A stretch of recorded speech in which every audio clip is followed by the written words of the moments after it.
तो हेलो दोस्तों, स्वागत है आप सभी लोगों का हमारे यूट्यूब चैनल सम्राट अकेडमी। तो दोस्तों, मेरा नाम है आकाश और इस वीडियो में हम बात करने वाले हैं क्लास 11th का मैथ और ये लेक्चर तीसरा हमारा है। ठीक है, लेक्चर पहला और लेक्चर दूसरा नहीं देखे हैं तो जाकर डिस्क्रिप्शन में लिंक मिलेगा, उसको जरूर देख लीजिए, या तो प्लेलिस्ट में चले जाइए। ठीक है, ये लेक्चर तीसरा और इस लेक्चर तीसरा में और जहाँ तक मैंने लेक्चर दूसरा में पढ़ाकर छोड़ा था उसी के आगे हम पढ़ने वाले हैं लेक्चर तीसरे में। और देखिए, सबसे पहले मैं टॉपिक उठाया हूँ संख्याओं के कुछ महत्वपूर्ण समुच्चय। ठीक है, ये टॉपिक जानना बहुत जरूरी है। इसके बाद हम लोग उदाहरण करने वाले हैं। ठीक है, उदाहरण करने के बाद तब जाके एक्सरसाइज स्टार्ट होंगी। आप लोगों को बहुत अच्छे तरीके से सिस्टम से आपको पढ़ाया जा रहा है, तो अच्छे से नोट्स अपना तैयार करते रहिए। अगर पहली बार वीडियो देख रहे हैं तो वीडियो को लाइक कर दीजिए और चैनल पर न्यू है तो प्लीज़ चैनल को भी सब्सक्राइब कर लीजिए। तो आइए जानते हैं संख्याओं के कुछ महत्वपूर्ण समुच्चय, सम इम्पोर्टेंस नंबर्स। आपको कुछ सेट्स जानना है जो कि बहुत ही ज़्यादा महत्वपूर्ण है। तो चलिए सबसे पहले देखिए, यन, जो कैपिटल यन है वो यन क्या होता है। तो यन जो होता है वो प्राकृत संख्याओं का समुच्चय होता है। तो देखिए, यह जो इस सिंबल है, सिंबल याद करना बहुत ही ज़्यादा आपको जरूरी है। कभी कैपिटल यन जो आपको दिखाई देते हैं तो इसे हम बोलते हैं प्राकृत संख्याओं का समुच्चय।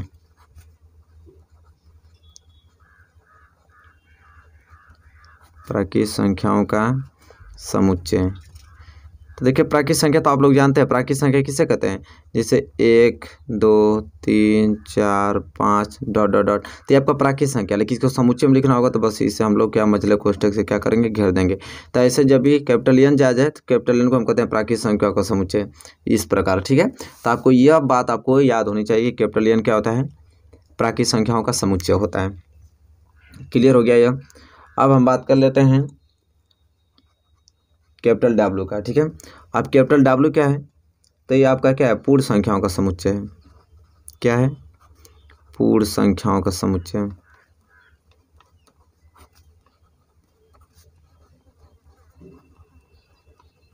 पूर्ण संख्याओं का समुच्चय। अब देखिए, पूर्ण संख्या क्या होता है, तो 0 से स्टार्ट होता है, 0 1 2 3 4 5 डॉट डॉट डॉट। तो आपका पूर्ण संख्या, लेकिन पूर्ण संख्याओं का समुच्चय बनाना है इसको तो हम लोग मझले कोष्ठक से घेर देंगे, तो ये पूर्ण संख्याओं का समुच्चय बन जाएगा। ठीक है, तो यह बात आपको याद होनी चाहिए। ठीक है, तो डब्ल्यू हो गया। अब हम बात कर लेते हैं कैपिटल जेड। कैपिटल जेड क्या होता है, प्राकृत संख्याओं का समुच्चय होता है। ठीक है, अरे सॉरी, कैपिटल जेड की बात है ना, कैपिटल जेड तो पूर्णांकों का समूह होता है, तो हम लिखेंगे कैपिटल जेड दो पूर्णांकों का समुच्चय होता है, पूर्णांकों का समुच्चय। ठीक है, जो कैपिटल जेड होता है पूर्णांकों का समुच्चय होता है। तब अब पूर्णांक तो आप लोग जानते हैं क्या होता है, पूर्णांक आपका प्लस माइनस दोनों होता है। ठीक है, इसमें पूर्णांकों में -1 -2 -3 भी आ जाएगा, +1 +2 +3 ऐसे भी आ जाएगा। ठीक है, तो जो पूर्णांकों का समुच्चय क्या होता है, तो देखिए पूर्णांक संख्या क्या होता है, यही तो होता है 0 +-1 +-2। मैंने साथ में ये लिख दिया है प्लस माइनस दोनों की, ताकि इस तरह भी लिख लेते हैं, +-4 +-5 डॉट डॉट डॉट। तो ये आपका ये पूर्णांक हो गया। तो पूर्णांकों का समुच्चय बनाना है तो इसको हम सिर्फ मझले कोष्ठक में कर देंगे, तो पूर्णांकों का ये समुच्चय बन जाएगा। ठीक है, तो कैपिटल जेड जो होता है पूर्णांकों का समुच्चय होता है, जिसे इस फॉर्म में लिखा जाता है। यहाँ तक क्लियर है ना, कोई दिक्कत नहीं होनी चाहिए। फिर देखिए कैपिटल क्यू में आ जाइए। कैपिटल क्यू क्या होता है, तो कैपिटल क्यू जो होता है परिमेय संख्याओं का समुच्चय होता है। क्या होता है,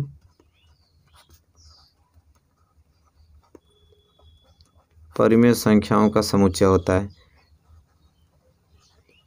अब परिमेय संख्या किसे कहते हैं, जिसे P/Q के रूप में लिख सकते हैं, P/Q के रूप में लिख सकते हैं परिमेय संख्या। जैसे Q जो होता है 0 के बराबर नहीं होता है, यही तो होता है। जैसे 3/5 हुआ, -8/7 हुआ, फिर -7 हुआ, तो ये सब परिमेय संख्या है। ठीक है, और परिमेय संख्या का समुच्चय बनाना तो इन सभी को सिर्फ कोष्ठक में को घेर देना, तो परिमेय संख्याओं का समुच्चय बन गया। ठीक है, अब आगे की बात कर लेते हैं। अब कैपिटल आर पे आ जाइए। कैपिटल आर क्या होता है, तो वास्तविक संख्याओं का समुच्चय। क्या होता है, वास्तविक संख्याओं का समुच्चय।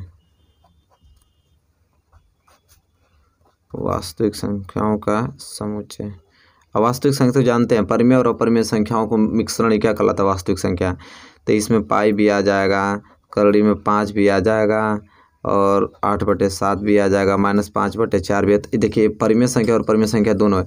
अब इसका करना है तो यहाँ मझला कोष्ठक से घेर दीजिए, तो जो कैपिटल आर होगा वास्तविक संख्याओं का समुच्चय बन गया। क्लियर, यहाँ तक कोई डाउट, कोई दिक्कत नहीं होनी चाहिए। चलिए नेक्स्ट पढ़ लेते हैं। वास्तविक संख्या का समुच्चय हो गया। चलिए अब बात आ जाता है यहाँ पे कि आर था ना, अगर आर प्लस अगर मैं कर दूं तब उसे क्या बोलेंगे, तो आर अगर प्लस, देखिए आर प्लस भी दे देता है, तो आर प्लस जो होता है वो धन वास्तविक संख्याओं का समुच्चय होता है। क्या होता है, धन वास्तविक संख्याओं का समुच्चय, संख्याओं का समुच्चय। क्लियर यहाँ तक? ठीक है। आर प्लस का मतलब धन वास्तविक संख्याओं का समुच्चय होगा। ठीक है। अगर मैं दे दूं यहाँ पे आर माइनस दे दूं तो अब इसे क्या बोलेंगे? तो ऋण वास्तविक संख्याओं का समुच्चय। तो ये सारी चीज़ें नोट में अपना लिख लीजिए। ठीक है, नोटबुक में अपना पूरा ये सब कुछ लिख लीजिए। ऋण वास्तविक संख्याओं का समुच्चय कहलाता है, संख्याओं का समुच्चय। क्लियर? चलिए अब आगे बढ़ लेते हैं। अगर मैं आपको दे दूं यहाँ पे जेड प्लस, अब जेड प्लस को क्या देखें तो जेड था तो क्या उसे बोलते थे? पूर्णांकों का समुच्चय। लेकिन जेड प्लस आ जाएगा तो क्या बोलेंगे इसे? धन। क्या बोलेंगे? धन पूर्णांकों का समुच्चय बोलेंगे, धन पूर्णांकों का समुच्चय बोलेंगे। ठीक है। आइए जेड पे माइनस दे दूंगा तो क्या बोलेंगे इसे? जेड है। इस तरह जेड पे माइनस दे दूंगा तो क्या बोलेंगे इसे? तो ऋण पूर्णांकों का समुच्चय बोलने लगेंगे, तब इसे आप ऋण पूर्णांकों का समुच्चय। ये ज्ञान होना बहुत ज़रूरी है। ठीक है, कि आगे के क्वेश्चन आप आसानी से सॉल्व कर सकें, कोई दिक्कत नहीं होगी। तो यह जानना अपने नोट्स बुक में नोट कर लीजिए। ठीक है, जेड माइनस में क्या होगा? ऋण पूर्णांकों का समुच्चय होता है। ठीक है, कोई दिक्कत यहाँ तक? कोई दिक्कत नहीं होना चाहिए आप लोगों को। चलिए अब आगे की बात कर लेते हैं। आगे आपका और क्या बचा? हमको लगता है लगभग हो गया। एक देखिए क्यू नाट आता है इस तरह, क्यू ज़ीरो बना देगा, इसे हम बोलते हैं क्यू नाट। क्या बोलते हैं? हिंदी में लिख दूँ, क्यू नाट। क्या बोलते हैं इसे? क्यू नाट बोलते हैं। इसका मतलब ये होता है कि क्यू नाट का मतलब ये होता है कि ज़ीरो के अलावा, ज़ीरो के अलावा सारी परिमेय संख्या, जीरो के अलावा सारी परिमेय संख्या, इसका मतलब ये होता है। ठीक है, तो ये भी जानना बहुत ज़रूरी है आप लोगों को। क्यू नाट दे दो, जीरो के अलावा सारी परिमेय संख्या होता है। ठीक है, और अगर मैं इस तरह दे दूँ आपको, इसे बोलते हैं आर नाट। ठीक है, क्या बोलते हैं? आर नाट, आर नाट। अब आर नाट का मतलब क्या होता है जानते हैं आप लोग? कि ज़ीरो के अलावा, ज़ीरो के अलावा सारी वास्तविक संख्या, ज़ीरो के अलावा सारी वास्तविक, ज़ीरो के अलावा सारी वास्तविक संख्या। ठीक है, क्लियर है यहाँ तक? ठीक। देखिए जीरो क्या? जीरो ना तो धनात्मक होता है ना ही ऋणात्मक होता है, ये बात आपको याद होनी चाहिए। जीरो ना तो धनात्मक होता है ना तो ऋणात्मक होता है। तो यहाँ पे कुछ मोस्ट इम्पोर्टेंट आपके समुच्चय थे जो मैंने बता दिया, इसे आपको याद रहना बहुत ज़रूरी है, बहुत ही ज़्यादा ज़रूरी है। ठीक है, तो यहाँ तक अगर क्लियर हो गया है तो अब हम बढ़ेंगे उदाहरण की तरफ। ठीक है, अब एक्सरसाइज 1.1 का उदाहरण देखने वाले हैं, उसको ध्यानपूर्वक उदाहरण को समझिएगा। जितना अच्छे से उदाहरण आप समझ लेंगे उतना ही ज़्यादा आसान होगा आप लोगों को क्वेश्चन करने में। देखिए मेरे प्यारे विद्यार्थी, उदाहरण नंबर पहला आ गया है। अब कह रहा है उदाहरण नंबर पहला, ये चीज़ें ध्यान समझिएगा कि समीकरण x square plus x minus 2 बराबर 0 का हल समुच्चय रोस्टर रूप में लिखिए। कह रहा है कि जो आपको यह समीकरण दे रखा है, इस समीकरण को हल कीजिए और हल करने के बाद जो इसका हल आ रहा है उस हल को आपको समुच्चय रोस्टर रूप में लिखना। रोस्टर रूप तो आप लोग जानते हैं कि जो सिर्फ आंसर आएगा उसको सिर्फ कामा लगाकर कोष्टक, मझले कोष्टक में लिख लीजिए, वही रोस्टर रूप हो जाएगा।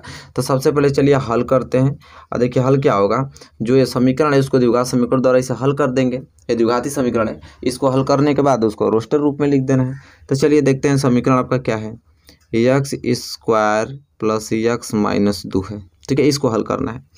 अब इसे हल करना है स्टूडेंट, तो देखिए क्या करना होता है हमें, कैसे हल करेंगे इसको? इस 2 की मल्टीप्लाई इस यक्स में करेंगे तो हो जाएगा आपका 2x स्क्वायर। तो अब यहाँ पे बात ये आ गया कि हमें क्या करना है। यहाँ पे कुछ देखिए, जो बीच वाला मिड पॉइंट है इसको हल करना होता है। तो इसके आगे कुछ नहीं तो एक छिपा है। ठीक है, तो देखिए जोड़ने या घटाने पे, बात को समझिए, जोड़ने या घटाने पे क्या आना चाहिए? यहाँ पे एक छिपा है, एक आना चाहिए। जोड़ने या घटाने पे एक आना चाहिए। इस 2 के मल्टीप्लाई इस एक्स स्क्वायर में किए तो ये 2x स्क्वायर हो जाएगा। मतलब कि गुणा करने पे क्या आना चाहिए? 2 आना चाहिए। मतलब ये 2 आना चाहिए। मतलब कि जोड़ने या घटाने पे यहाँ पे 1 आना चाहिए और गुणा करने पे क्या आना चाहिए? 2 आना चाहिए। ठीक है, ए फैक्टर में कर रहा हूँ। तो ऐसा कौन सा पेयर बनना है? ऐसा तो हमको लगता है पेयर एक ही बन जाएगा आपका, 2 गुणे -1। ठीक है, 2 गुणे -1 बन जाएगा, क्योंकि 2 में जब -1 को गुणा करेंगे तो कितना हो जाएगा यहाँ पे? -2x स्क्वायर, क्योंकि देखिए यहाँ माइनस तो लगा है, तब -2 को गुणा x स्क्वायर में किया तो -2x स्क्वायर आ जाएगा। तो यहाँ बन जाएगा कि नहीं, 2 को गुणा जब -1 में करेंगे तो क्या हो जाएगा -2x² और 2 में से तब -1 घटाएंगे तो यहाँ पे 1 भी हो जाएगा। ठीक है, क्लियर। तो इसी को लिख देना है x² प्लस यहाँ पे क्या लिखेंगे 2x -1, एक क्या गया यहाँ पे x लिख देंगे और -2। ठीक है, ये हो गया। अब यहाँ से पेयर आपको बना देना है, इसके बराबर 0 है ना, इसके बराबर 0 लगाते चलना है। अब दोनों पेयर बन गया। अब यहाँ से कॉमन क्या हो जाएगा x कॉमन लेंगे तो हो जाएगा x + 2 बच जाएगा। यहाँ से माइनस क्या ले लेंगे 1 कॉमन, -1 कॉमन लेंगे तो हो जाएगा x, माइनस गुणा इस माइनस में होगा तो हो जाएगा +2 बराबर 0। अब देखिए x + 2 इसमें भी, x + 2 इसमें भी, अब ये दोनों कॉमन हो जाएगा तो हो जाएगा x + 2 और यहाँ पे बचा आपका x और -1 बराबर 0।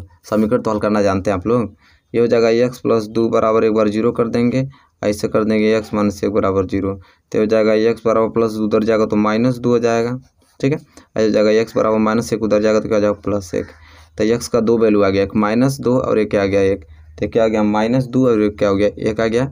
और इसका आंसर लिखना है भाई किस रूप में, रोस्टर रूप में। तो कॉमा लगा के मैं लिख दिया, सिर्फ आप लोगों को मजला कोष्टक में पैक कर देना है। इसका कोई नाम b सेट रख सकते हैं, b बराबर -2 कामा 1 आ गया। ठीक है, अब ये जो होगा यही हो जाएगा आंसर, इसको मैंने लिख दिया रोस्टर रूप में। इस समीकरण को हल करने के बाद मैंने इसे रोस्टर रूप में लिख दिया। तो देखिए बहुत ही सिंपल है, बहुत ही मज़ेदार है, आपको समझ में आ गया होगा क्वेश्चन नंबर पहला। कोई ज़्यादा घबराने वाली बात नहीं है, बहुत ज़्यादा हार्ड भी नहीं है, लेकिन आप बारीकी से समझेंगे तो सब कुछ क्लियर हो जाएगा। चलिए, यहाँ पे उदाहरण नंबर पहला आपको क्लियर होता हुआ तो हम बढ़ेंगे उदाहरण नंबर दूसरे की ओर। चलिए देखिए मेरे प्यारे विद्यार्थियों, ये उदाहरण नंबर दूसरा है। कितना ज़्यादा मोस्ट इंपॉर्टेंट, इसको थोड़ा दिमाग लगाना पड़ेगा आप लोगों को। ठीक है, हल्का सा दिमाग लगाना पड़ेगा, भारी नई चीज़ है, समझ में आ जाएगा आप लोगों को अगर ध्यानपूर्वक देखते हैं। किसी चीज़ के लिए घबराते नहीं है, बहुत आसानी से समझ जाएंगे। उदाहरण नंबर दूसरा जो है कह रहा है कि समुच्चय यक्स जो है वह यक्स एक धन पूर्णांक है। कह रहा है कि जो समुच्चय है वो क्या है, यक्स है। जो समुच्चय है वो क्या है, यक्स है। अब वह यक्स कैसा है, तो जो यक्स है वो यक्स एक धन पूर्णांक है और जो यक्स का स्क्वायर करेंगे तो वो 40 से क्या होना चाहिए, छोटा होना चाहिए। कंडीशन दे रखा है और इसके बाद उसको आपको लिखना है रोस्टर रूप में। ठीक है, कह रहा है कि यक्स का ऐसा वैल्यू बताइए कि उस यक्स का अगर मैं स्क्वायर करूं तो 40 से कम आना चाहिए। उन संख्याओं को मुझे लिखना है, आपको क्या रोस्टर रूप में लिखना है। तो चलिए वैसे कौन सी संख्या है कि उस संख्याओं को, उस यक्स को मैं क्या मानूं, कि अगर उसका स्क्वायर करें तो 40 से क्या है, कम आए। स्टूडेंट 40 से क्या है, कम आए। तो चलिए इसी चीज़ को देखना है। क्या कह रहा है कि एक धन पूर्णांक है, क्या है, धन पूर्णांक है। तो चलिए जान लेते हैं। कह रहा है कि जो यक्स स्क्वायर होगा वो क्या होगा, 40 से छोटा होना चाहिए। ठीक है, तो चलिए अगर इस यक्स की जगह मैं 1 रख देता हूँ तो क्या हो जाएगा, यार 1 का स्क्वायर क्या आएगा 1, जो कि इससे क्या है 40 से यह छोटा ही है। तो बिल्कुल मतलब कंडीशन है, बिल्कुल ये क्या मतलब सत्य है, बिल्कुल क्या है, सत्य है। ठीक है, इस यक्स की जगह मैं 2 रखूँ तो यह क्या हो जाएगा 2 का स्क्वायर क्या होता है 4। ये भी जो 4 वो 40 से क्या है, छोटा है। ये भी क्या है, बिल्कुल सत्य है। ठीक है, इसी तरह यक्स बराबर में 3 रख दूं तो क्या हो जाएगा 3 का स्क्वायर क्या होता है 9। अब 9 भी 40 से तो छोटा ही है, ये भी बिल्कुल क्या है, सत्य है। यही तो कह रहा है कि जो यक्स 40 से छोटा होना चाहिए। चलिए देखते हैं कब तक छोटा होता है। यक्स बराबर 4 रखेंगे तो 4 का स्क्वायर करेंगे तो 4 चौको 16, ये भी 40 से छोटा है, तो ये भी बिल्कुल क्या है, सत्य है। ठीक है, इसके बाद यक्स बराबर 5 रख देंगे तो ये 5 के स्क्वायर हो जाएगा, 5 के स्क्वायर 25, ये भी 40 से क्या है, छोटा है, ये भी बिल्कुल क्या है, सत्य है स्टूडेंट। ठीक है, फिर यक्स बराबर क्या लिखेंगे 6, यक्स बराबर क्या लिखेंगे 6, तो यक्स बराबर 6 का मतलब कि 6 का स्क्वायर क्या हो जाएगा 36, भी ये 40 से क्या है, छोटा है, भी क्या हो जाएगा, सत्य हो जाएगा। ठीक है, फिर चेक कर लेते हैं यक्स बराबर 7 रख के, यक्स बराबर 7 रखेंगे तो ये हो जाएगा 7 7 49। अब 49 क्या हो गया, बड़ा हो गया 40 से, तो यह क्या हो जाएगा, असत्य। हमें कंडीशन कहाँ तक रखना है, यहाँ तक, क्योंकि यही तो बोल रखा है कि जो यक्स स्क्वायर होगा 40 से क्या होना चाहिए, छोटा होना चाहिए। ठीक है, तो बिल्कुल छोटा स्टूडेंट है। ठीक है, तो चलिए अब यहाँ तक हमको मालूम चल गया कि वो जो यक्स है वो एक धन पूर्णांक है। तो कहाँ तक यक्स है, तो 1 2 3 4 5 6 तक वो यक्स है जिसका वर्ग करने पे 40 से क्या आ रहा है, छोटा आ रहा है। ठीक है, तो इसी यक्स को मुझे किस में, रोस्टर रूप में लिखना है। तो यक्स का वैल्यू कौन कौन से आया है, ठीक है, रोस्टर विधि में लिखना है। तो यक्स का वैल्यू क्या आया है, यक्स का वैल्यू 1 2 3 4 5 6 यही तो आया है। इसी को मुझे किस में लिखना है, रोस्टर रूप में लिखना है। बहुत आसान है। तो रोस्टर विधि के लिए क्या करते हैं, इस सेट का नाम हम रख देते हैं बी। तो बी बराबर क्या हो जाएगा, कोष्टक में ए कामा 2 कामा 3 कामा 4 कामा 5 कामा 6। ठीक है, बस ये लिखना है। ये नहीं कि आप ये लगे लिखने के लिए, ये आपको नहीं लिखना है 1 4 9 16 ये नहीं लिखना है, हमें सिर्फ यक्स का वैल्यू लिखना है। तो यक्स का वैल्यू यही तो है। ठीक है, यक्स वैल्यू क्या है 1 2 3 4 5 6। ठीक है, अगर यही यक्स स्क्वायर दे देता ना तो हम इसको लिखते हैं 1 4 9 16 25 को लिखते हैं, लेकिन सिर्फ यहाँ एक्स दिया है, एक्स का वैल्यू लिखना है। तो एक्स का वैल्यू ये है, तो सिर्फ 1 से लेकर 6 तक लिखेंगे। 1 से लेकर 6 तक संख्याओं का अगर मैं वर्क करूँगा तो हमेशा 40 से छोटा होगा, इसके बाद जो आएगा वो हमेशा 40 से क्या होगा, बड़ा होगा। ठीक है, तो इसी को मैंने रोस्टर रूप में लिख दिया। कितना आसान है, देख पा रहे हैं ना, आसानी से समझेंगे तो क्यों नहीं समझ में आएगा। ठीक है, तो ये आपको क्लियर हो गया होगा। उदाहरण नंबर दूसरा, नो डाउट होना चाहिए आपको उदाहरण नंबर दूसरे में स्टूडेंट। ठीक है, चलिए क्लियर हो गया ना आपको। चलिए तब हम बढ़ेंगे अगले क्वेश्चंस की ओर, और उदाहरण नंबर क्या देखेंगे हम लोग, उदाहरण नंबर तीसरा देखेंगे। चलिए स्टूडेंट देखिए क्वेश्चन नंबर तीसरा। ठीक है, मतलब उदाहरण तीसरा इसका है। तो ये थोड़ा डिफिकल्ट होता है, इसको बहुत ध्यानपूर्वक आपको समझना है। इसको दो विधि बताऊंगा मैं आप लोगों को। ये थोड़ा हार्ड पड़ जाता है, बच्चों के लिए समस्या खड़ा हो जाता है इस प्रकार के क्वेश्चनों को। ठीक है, एक्सरसाइज में भी ऐसे क्वेश्चन है जो कि आपको दिक्कत करेंगे, लेकिन आप फिलहाल यहाँ पे समझ जाएंगे तो बेहतर होगा। अच्छे तरीके से मैं समझाने की पूरी कोशिश करूँगा, आप लोग बहुत ध्यान से समझिएगा। लिखा है कि समुच्चय ए बराबर 1 4 9 16 25 की समुच्चय निर्माण रूप में लिखे। कह रहे ये जो समुच्चय दे रखा है, अब ये समुच्चय रोस्टर रूप में दे रखा है, और रोस्टर रूप से आपको लिखना है समुच्चय निर्माण रूप में। समुच्चय निर्माण रूप में जो कि यक्स मान के हम लोग लिखते हैं, उसके कंडीशंस लिख देते हैं, लेकिन दो प्रकार से लिखा जाता है, सभी में बताऊंगा। ठीक है, तो पहले एक सिंपल वाला बता देता हूँ कि सिंपल ऐसे कैसे लिखा जाता है। सिंपल में क्या होता है, जो समुच्चय दिया रहता है इसको हम क्या मान लेते हैं। जैसे यहाँ पे समुच्चय क्या दिया है, समुच्चय ए जो है वो क्या दे रखा है 1 4 9 16 25। तो 1 4 9 16 25 जैसा कि हम देख पा रहे हैं कि 1 जो है वो 1 का स्क्वायर हो गया, 4 जो है वो 2 का स्क्वायर हो गया, 9 जो है 3 का स्क्वायर हो गया, 16 जो है 4 का स्क्वायर हो गया, 5 जो है वो 5 का स्क्वायर हो गया, और 25 जो है 5 का स्क्वायर हो गया। ठीक है, तो हम जैसा कि देख पा रहे हैं कि 1 2 3 4 5 ये क्या है, सब प्राकृत संख्या है। प्राकृत संख्याओं का वर्ग तो दिया है, और क्या दिया है, कुछ नहीं। तो हम क्या लिखेंगे, क्या लिखेंगे, ए बराबर इन संख्याओं को सभी क्या मान लेंगे, यक्स मान लेंगे। यक्स सच दैट, यक्स कैसा है, तो यक्स क्या है, यक्स जो है एक प्राकृत संख्याओं का वर्ग है। यक्स जो है क्या है, प्राकृत संख्याओं का वर्ग है। यही दे रखा है, और क्या दे रखा है, प्राकृत संख्याओं का वर्ग है। सिंपल। अरे इस सेट को ए मैंने मान लिया, इन सारी संख्याओं को मैंने यक्स मान लिया, लेकिन वो यक्स कैसा है, तो यक्स एक जो है वो प्राकृत संख्याओं का वर्ग है। सिंपल। तो ऐसे भी लिख सकते हैं, लेकिन जो इसकी असली विधि होती है, जो कि आगे चल के इंटर में और आगे के कंपटीशन जो उस विधि का निर्माण होता है, जो जिस विधि से इसको लिखते हैं वो जानना बहुत जरूरी है। आइए उसको जानते हैं। ठीक है, अब देखिए ध्यानपूर्वक समझिए। आपको सीरीज क्या दे रखा था, आपको सीरीज दे रखा है 1 4 9 16 25। कभी भी ऐसे क्वेश्चन आए तो पहले आप उस सीरीज को लिख लीजिए, फिर आप फॉर्मेट ढूंढने की कोशिश कीजिए कि आखिर में क्या है। तो हमको आपको दिखाई क्या दे रहा है, 1 जो है 1 का स्क्वायर है, 4 क्या है 2 का स्क्वायर है, 9 क्या है 3 का स्क्वायर है, 16 क्या है 4 का स्क्वायर है, 25 क्या है 5 का स्क्वायर है। ये चीज़ हमको मालूम चल गया। और हमको एक चीज़ मालूम चल गया यहाँ पे, इसको कैसे लिखेंगे, तो इस जो चीज़ नंबर आपको दे रखा है, ये चीज़ें 1 4 9 16 25 जो दे रखा है, ये आपका क्या है, ये आपका यक्स ही तो है, क्या है, यक्स है।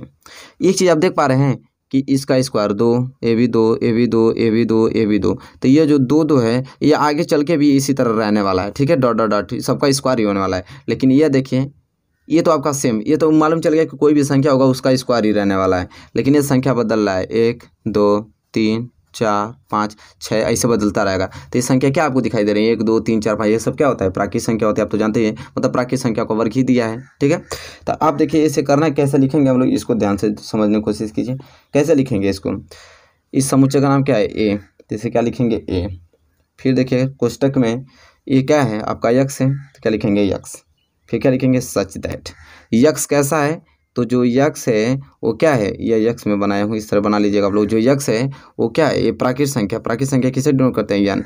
मतलब प्राकृत संख्या क्या है, स्क्वायर है, तो हम लोग क्या लिखेंगे, यन स्क्वायर लिखेंगे। ठीक है, और एक कंडीशन और लिखेंगे यहाँ पे कि जो ये यन है, जो ये संख्या आपको दिखाई दे रही है, यन, जो यन है वो क्या है, तो बिलोंग्स टू नेचुरल नंबर। तो मतलब कि ये जो संख्या आपको प्राप्त हो रही है, जो यन प्राप्त हो रहा है, ये वाला यन जो है, यन, ये सभी प्राकृत संख्या के अंतर्गत ही आने वाले हैं।